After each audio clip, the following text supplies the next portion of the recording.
What up? It's Matt. Welcome to Taco Potato Mustang, the automotive YouTube channel where we can unintentionally take 3 videos or more to replace some radiator hoses on a 1988 Fox Mustang. Yeah, that's where we're at. So if you watched my last video, you know that, which is called Fox Cooling System Part 2. You know that I had a leak on my, I'm not even pointing at the right thing, on my new thermostat housing. And per the internet wisdom, hive mind, what I need to do is probably use more Permatex gasket maker, and then also some type of thread sealant on the 2 bolts that keep the thermostat housing where it's supposed to be. I don't know if I'm gonna have time to do that because I'm about to go on a 2-week road trip, but I might try to get this done, or at least start to get it done. I don't know. Before I decide whether I'm gonna do anything or not tonight with the Fox, I have to take a library book back so that somebody else can read it. Yeah.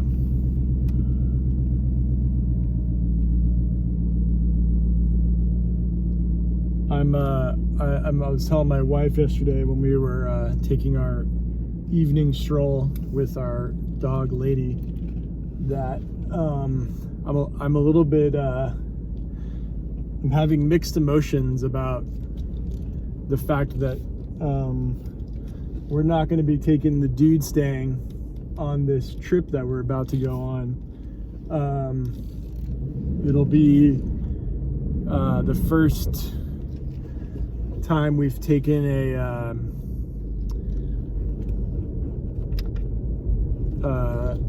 a big road trip in the new vehicle, the 2021 Subaru Forester. And when I say mixed, because one, the last mega trip that we took in this car, actually the last few trips that we took in this car, I swore would be the last mega trips that we would take. Not, you know, I do love driving this car, but it is not the best for spending obscene amounts of time in, and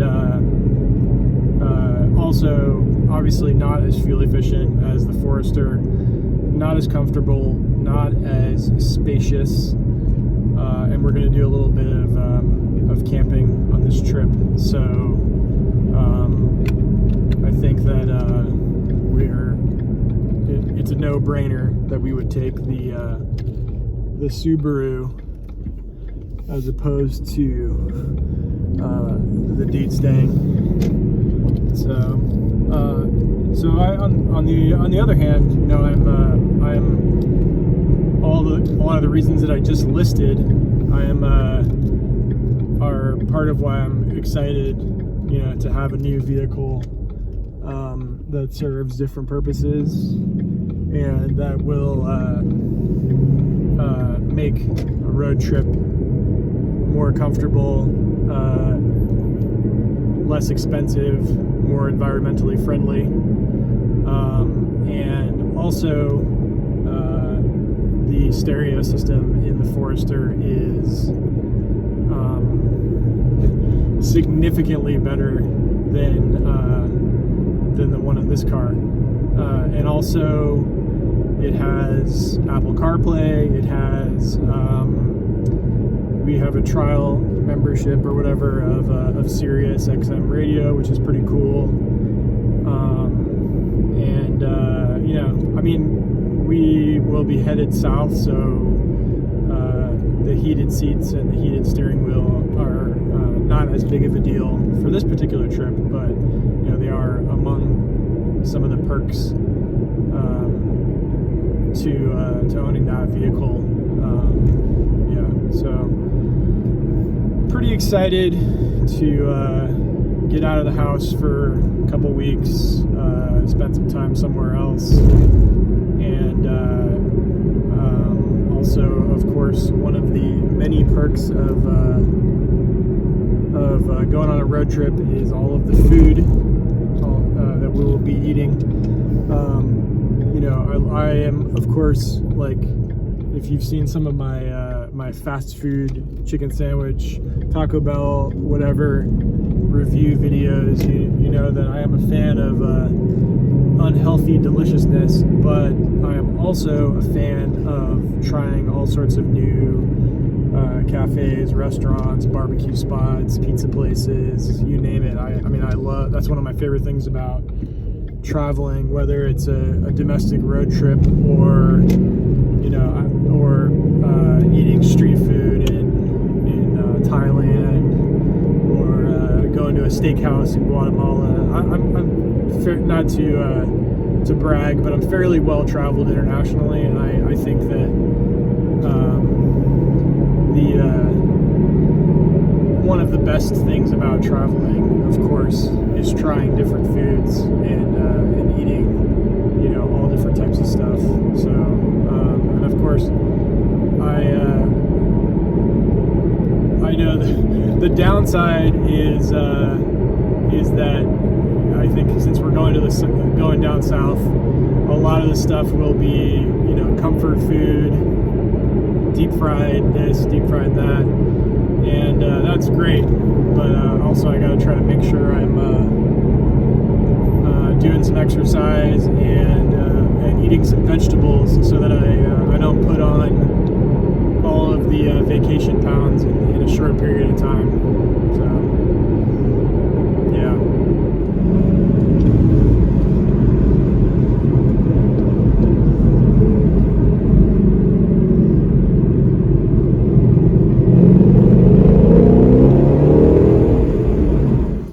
What up? It's the next day. Good news is that the new radiator drain cock that I installed appears to be functioning as it's supposed to. So at least my cooling system part 2 wasn't a complete failure. Anyways, I'm going to at least drain the coolant and maybe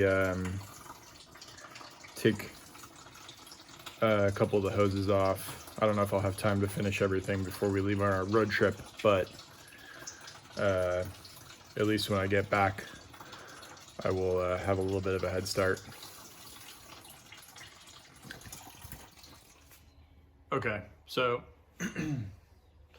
I did manage to get a lot of the coolant drained, and again, I'm thrilled that the new drain cock works the way it's supposed to, which is great, because small victories, right? So I also got the upper radiator hose off. I'm probably not gonna have time to do much more before we leave for the road trip, but my plan is to, when I get back, pull the radiator housing off, check the alignment of the actual thermostat, or the thermostat housing, check the alignment of the thermostat, which somebody mentioned on the forum on StangNet, and then make sure I have more gasket maker on both the new radiator housing and the engine, and then I also will include the gasket again. And then I want to try and do something as far as a thread locker sealant on the 2 bolts that hold the housing to the engine. So hopefully that will do the trick, and then I can maybe this time when I fill it up, I'll put water in to make sure that I don't have any leaks, and then I'll feel less concerned about reusing the coolant or wasting any coolant. So yeah, so while I'm doing the vlog, I had a couple of things that I wanted to ramble about on a car related note. So one thing I'm pretty excited about on this road trip, and I don't want to spoil it just yet, although some people might already know. We're going to visit a friend in Louisiana who just picked up a fairly unique car, at least one that you don't see. I would say you don't see very often. So I think there's a truck about to drive by my house. It's very loud. All I will say is that this is JDM, so I am pretty excited about driving this car, and I'll hopefully make a video or two with it, and then and go from there. So at least, even though we are driving the boring car on this trip, I should say the boring but awesome car, I am at least going to get to drive a pretty fun, cool, unique car for a day or two next weekend. And in other car stuff, so one thing I wanted to say that I'm pretty excited about, at least in the Mustang world, is the new Mach 1, and I have to confess, when I first saw the pictures of the Mach 1, which I think looks fantastic, it was...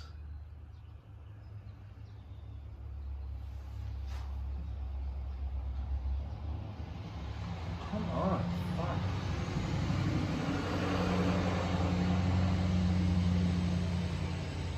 It's one of those. So I generally try to be. I guess everybody and their fucking mom is driving by my house today. I try to be a fairly financially, fiscally responsible car enthusiast, which I'm sure most of you know is a challenge. And obviously the dude saying is paid off. I've had it for almost 7 years. And I think I've mentioned in a couple other vlogs that I've considered getting rid of it for something newer, but then sometimes I drive it or I look at it and I'm like, man, I really like that car, and I got a lot of history with it. I have to confess, the Mach 1, especially in that blue color, and then that kind of like, I don't know what you call it, if it's not really like flat gray, but whatever that new, it's like a new type of paint that you see on a lot of cars. I think Dodge has a Charger, a Challenger in a similar color, and Toyota has a Tacoma like that, and the Civic Type R came in a similar gray.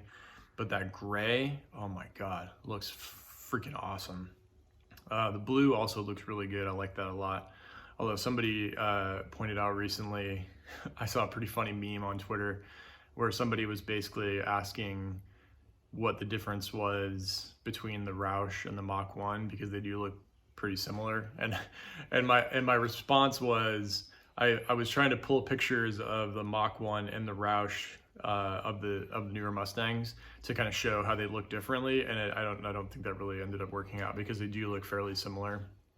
But I think I'm more partial to the looks on the Mach 1, at least on the S550. And I was a huge fan of the New Edge Mach 1 in 2003 and 2004. I remember back then I had an LS1 Trans Am, and I just thought those things were, it was cool to see like a Mustang that was not a Cobra that could hang with the LS cars. And also they came out with some cool colors, the sort of design tweaks between those and the regular GT. And there was enough of a difference between those and the Cobra that it kind of, it stood out. And I think when you see them now, I still think they look really good. And I think I've seen a couple people complain that one thing they don't like about the new Mach 1 is it doesn't have a shaker hood, which has generally been something that's included on the Mach 1s, even the 2003, 2004. So yeah, I mean, I don't know if I'd go out and trade in the dude Stang and buy a Mach 1, which will likely be around $50,000 or more, but it would be very tempting because those things look really cool. Also, wanted to make a note about the Mach-E. Everyone has probably beaten this topic to death. I've seen the Mach-E in person, and I think it looks cool. I like that Ford did the Mustang name. And I'm not one of those purists who says like, oh, it's not a Mustang because it's not a rear-wheel drive, muscle car with a internal combustion engine. I personally think that Ford should have done like a Mustang sub-brand years ago, and then we could have like a Mustang branded, like hot hatches, or like a sedan, kind of like the Chevy SS, or just variations of the Mustang. And I mean, I'm a purist in the sense that like I tend to prefer Mustangs that look more stockish, even though I can certainly appreciate like heavily modified, customized Stangs. But I think it's a cool brand. Like Mustang, you don't even have to, it doesn't say Ford anywhere on the car, so you don't even, like Mustang, it's almost its own brand anyway, and everyone recognizes Mustangs. It's so popular, it's so cool. I think that if Ford wants to like really bust into the EV market, they did the right thing by going with the Mustang like logo and name, and it did what they wanted it to do. And I'm pretty excited to get an opportunity to drive one at some point. I have driven a Tesla Model S before, and it was a super fast, or super quick, pretty luxurious car. This is like maybe 4 or 5 years ago. I personally can't stand Tesla, can't stand the brand. I like that they make, like, I think the cars look, for the most part, look good, except for the Model X. And I'm not like completely sold on electric cars, but I understand that they're going to continue to grow. And if they do, and they become a bigger part of the market share, we might as well have like, cool versions of them, fun versions of them. And I think what I'm seeing from a lot of the initial reviews on the Mach E is that people like driving them, and that they have an overall really good driving and user experience, which is important. So yeah. Anyways, I probably have some other things that I could ramble on about, but I got to get ready for this road trip. So thanks for watching. If you're new to my channel and you like my video, please hit subscribe and the notification button thing or whatever, so you know when I have new videos. Hopefully I'll have something up in a couple weeks on the cool car that I'm going to drive in a little over a week. And then also I will be getting back to it with the Fox Mustang project, and hopefully get that cooling system done, and then start figuring out my plan for addressing some of these leaks, and a few other things like on the body and the interior and all that. So anyways, hope you're staying healthy, hope you're staying safe. Peace out. Oh, and if you're wondering why I have a lawnmower in my thumbnail photo, it's because I thought it was funny that I had my lawnmower next to the Fox body, and people love to make jokes about like Hondas being lawnmowers or whatever, and the lawnmower is actually at least running the way it's supposed to, but the Fox is leaking coolant everywhere. Whatever.